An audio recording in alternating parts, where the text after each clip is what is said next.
So someone wrote in and asked,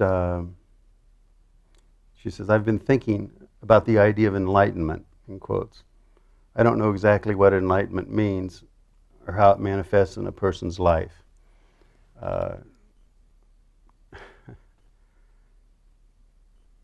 My flippant, but at the same time sincere response to that is, well, then you're better off than most people that know about enlightenment. You have a better chance of getting an understanding of it.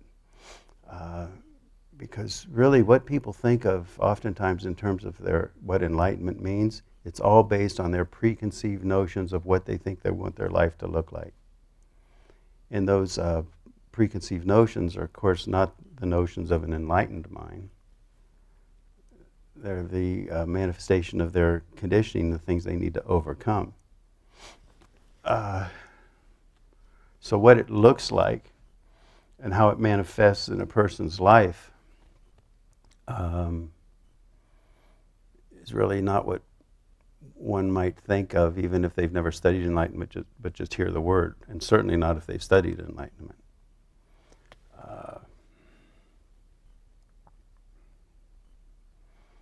The basic idea is that there is an underlying source of coherence, harmony, that birthed the whole universe, and the whole universe manifested out of that.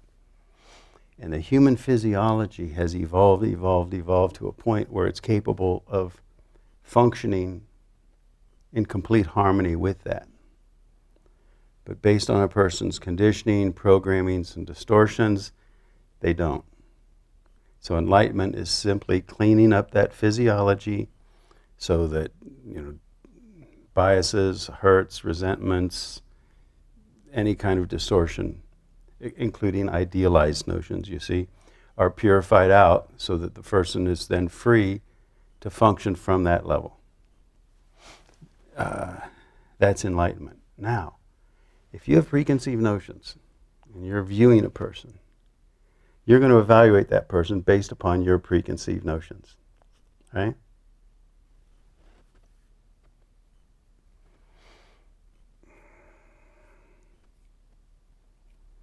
An enlightened person is not living in accord with your preconceived notions.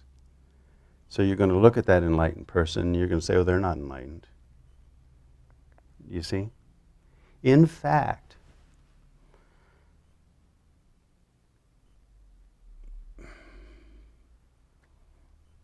an enlightened person on the surface doesn't look like anything in particular. You have a personality, and your personality pretty much stays the same,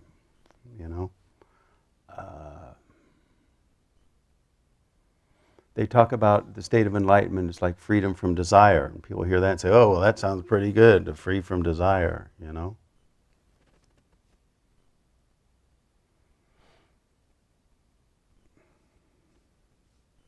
But the level of your being that's free from desire isn't the surface. You still might desire to have a vanilla ice cream cone as opposed to a chocolate or what have you.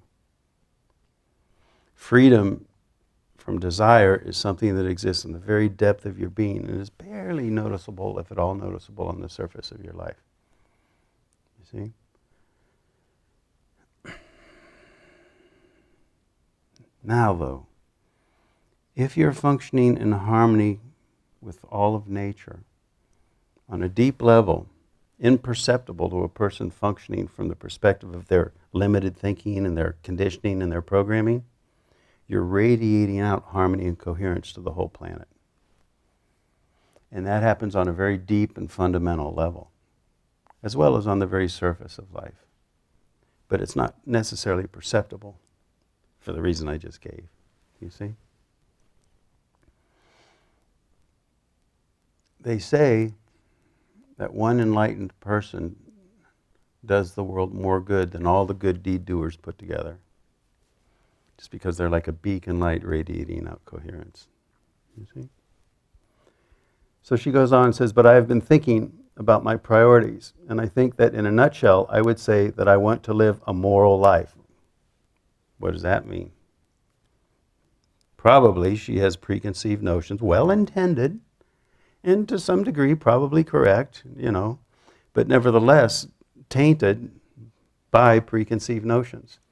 And if you attempt to live up to that, then you're attempting to live up to a mirage. It's like trying to swim upstream instead of with the natural flow. It's very difficult to do. And if you do it, it puts constraints on your physiology, constraints on your psychology. You're not functioning in harmony with nature. You're functioning in harmony with your preconceived notions of what nature's supposed to be like. What's that saying? First God created man, then man created... First God created man in his image, and then man created God in his image. That kind of idea. All based on preconceived notions, you see. I want to live a moral life that includes as much joy for myself as those around me as possible.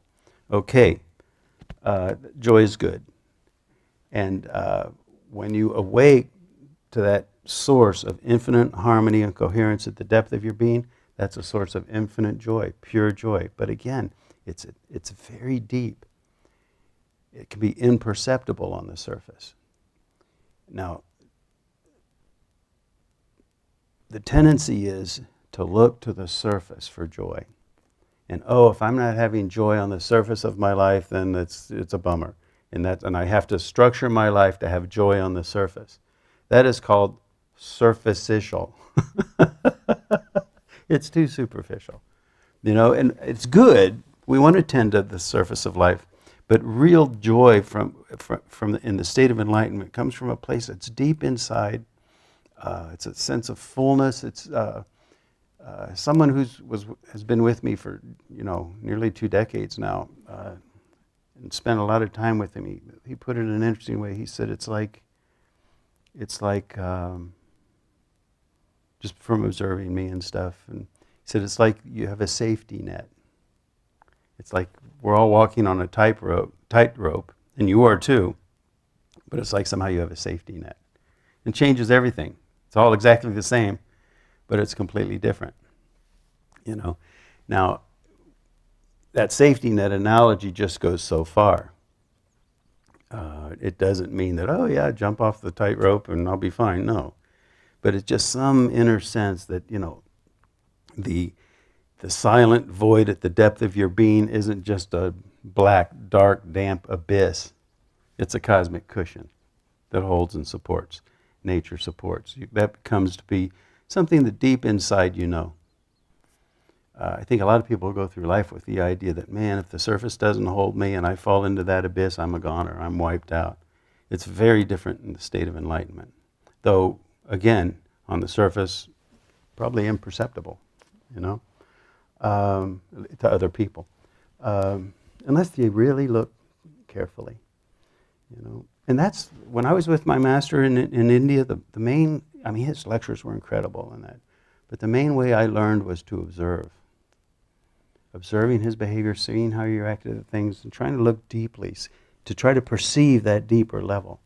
Because on the surface, you're a person, you just behave. It's not like Cecil B. DeMille's depiction of Jesus in Ben-Hur. An enlightened person doesn't walk in the room and everybody falls to their knees. Kind of like the Roman sergeant in that scene of Ben-Hur when he gave Ben-Hur water, when Jesus gave him water. It's not like that. If it was, they wouldn't have found a handful of guys to nail him to the cross. You see? Okay. She says, this may sound mundane in comparison to the grand ideas of being enlightened.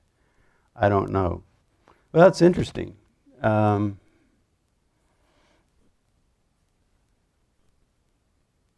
Because it is grand and it's subtle, but it's grand. Imagine a life where every action is a yajna. In other words, it's an action in harmony with natural law. It's like a puja, a homa, those are yajnas, Imagine your whole life like that. That's the life of an enlightened person. You see? Let's see what else she says here. In any case, I have a question. Does the enlightened person put his, herself into action in the world? Depends on the person. Some people are going to be more sedentary by nature. Some people are going to be profoundly reflective by nature and inward. Some saints live in a cave. Most are more outward. they're in the world. And usually what I found, by the way, is that when people are motivated to live in a cave, they're not running into the cave. They're running away from a life that they just haven't mastered and aren't really able to deal with. That's not what an enlightened person that lives in a cave doesn't do it because they're running away from anything. It's just they're resting into their own true nature, you see. So if you think that you're one of those rare few that's nature is to live in a cave, take a look at your inner landscape and really, what's your motivation? And I think you'll probably find it's more running away from something than resting into your true nature. Okay? Or does an enlightened person just seek enlightenment for the sake of personal joy? Well, I did a blog on that I don't know if it got posted yet, but it's, the idea there is, everything is for your personal joy. Everybody is selfish, period, including an enlightened person. The only difference is, for an unenlightened person, the self is small, petty, superficial, highly individualized and personal. But in the state of enlightenment, the self is expanded out to encompass the whole universe. You're one with everything. So your actions are naturally in accord with natural law and naturally and spontaneously in support of all of life. Some people refer that as selfless or ego-less. It's totally wrong. In fact, the self and the ego have expanded to encompass and embrace all that is. It's beautiful. You know. And then she just says, thanks, you know. So I think that does it. Good.